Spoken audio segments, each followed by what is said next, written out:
কাতল মাছ দিয়ে আলু দিয়ে ঝোল রান্না করেছি আজকে। খাবারটা খেতে বেশ ভালো লেগেছিল। শীতকালীন সবজি মাছ মুরগি খেতে খেতে বোরিং হয়ে গেছিলাম, তাই আজকে একটু ডিফারেন্ট ট্রাই করলাম। আসসালামু আলাইকুম, কেমন আছে সবাই? আশা করছি আল্লাহর রহমতে সব আপু ভাইয়ারা ভালো আছো। প্রথমে কড়াইতে ভালো করে তেলটা গরম করে নিয়েছি, এরপর মাছটা দিয়ে দিলাম আর অপর চুলায় শাক ভেজে নিচ্ছিলাম। বাবার গাছের শাক এনেছিল, তাই চিংড়ি মাছ দিয়ে একটু শাক রান্না করছিলাম। আচ্ছা আপুরা, তোমরা কারা কারা এরকম কড়াই কিনেছো আমাকে বলো তো। এই কড়াইটা না একেবারেই ভালো লাগে না আমার কাছে।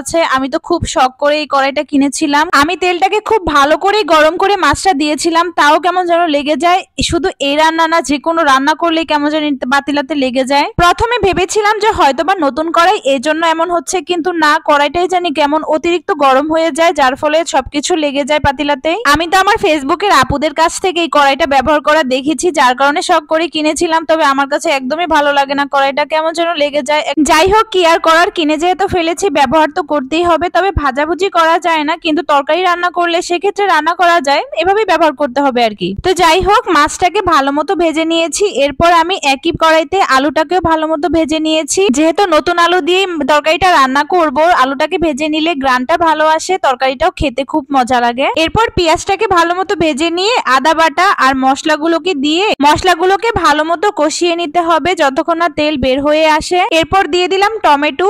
আলুর সাথে টমেটোটা বেশ ভালো লাগবে আর ঝোলটা খেতে মজা লাগবে। এই মুহূর্তে যে সকল আপু আর ভাইয়ারা আমার ভিডিওটি দেখছো, প্লিজ আমার ভিডিওটিতে একটি লাইক দিয়ে দিও। তোমাদের একটা লাইক আমার ভিডিওটাকে অনেকের কাছে পৌঁছে দিতে সাহায্য করবে। আর যদি খুব বেশি ভালো লাগে, আমার ফেসবুক পেজ থেকে যারা দেখছো আমার পেজটি ফলো দিয়ে দিও। আর যারা ইউটিউব চ্যানেল থেকে দেখছো আমার ইউটিউব চ্যানেলটি সাবস্ক্রাইব করে দিও। পাশে থাকা বেল বাটনটি প্রেস করে দিও, যাতে করে আমি কোনো ভিডিও পোস্ট করার সাথে সাথে তোমাদের কাছে নোটিফিকেশন চলে যায়। আর যারা অলরেডি এই কাজটি করেছো, তোমাদেরকে জানাই অসংখ্য ধন্যবাদ। যাই হোক, কথা বলতে বলতে আলু আর টমেটোটাকে ভালো মতো কষিয়ে নিয়েছি। এরপর সামান্য পরিমাণ পানি দিয়ে দিব, যেহেতু বেশ কিছুক্ষণ ধরে আমি ভালো মতো কষিয়ে নিয়েছি, বেশি একটা পানি দেওয়ার প্রয়োজন পড়বে না। ঝোলটা ভালো মতো ফুটে বলক চলে আসলে এই পর্যায়ে দিয়ে দিব মাছগুলো। আসলে সত্যি বলতে গেলে একরকম খাবার সবসময় ভালো লাগে না, শাক সবজি সবসময় খাওয়া হচ্ছে, যার কারণে আজকে একটু এভাবেই রান্না করার চেষ্টা করছিলাম। আর খেতেও খুব বেশি ভালো লাগছিল, খাবারটা খুব মজাও হয়েছিল।